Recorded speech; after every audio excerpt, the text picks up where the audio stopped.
cilët i stvorit i të vedëm të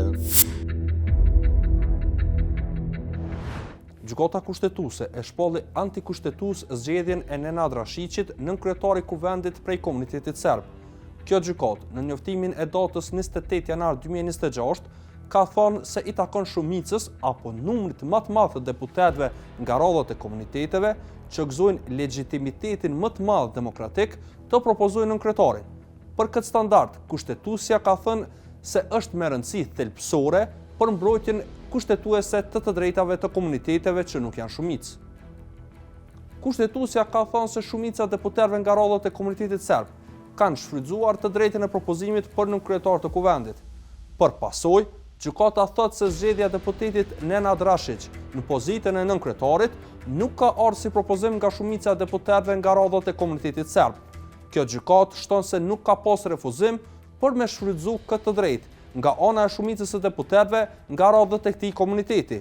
Rrjedhimisht, gjykata konstatoi se në rrethonat e rastit konkret, mekanizmat debllokues nuk ishin përdorur në pajtim me frymën dhe qëllimin për cilin ishin paraparë.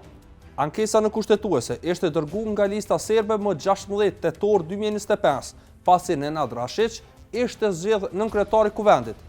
Sipas kësaj partie, nënkryetari i kuvendit nuk mund të zgjidhej një antar i komunitetit serb që nuk del nga votat e shumicës së pakicës serbe.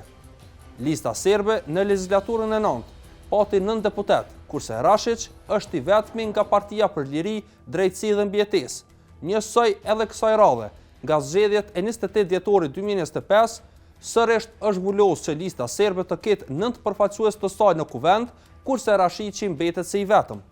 Seanca konstituive e Kuvendit Kosovës e hapur më 15 prill 2025 është shpallë e përfundune nga kryetari i legislaturës së 9 Dimal Basha, me që më 10 tetor 2025 ishte zgjedhur edhe nënkryetari i 5 i kuvendit nga radhat e komunitetit serb, pra Nenad Rashiqi. Pos deputetëve të lëvizjes vendosje, por votuan edhe deputetët e Lidhjes Demokratike të Kosovës. Ky aktgjykim i kushtetueses e gjen Kosovën në një realitet tjetër, me që tashmë janë bajtë zgjedhjet e reja. Në pritje është certifikimi i zgjedhjeve dhe më pas konstituimi i legislaturës së 10.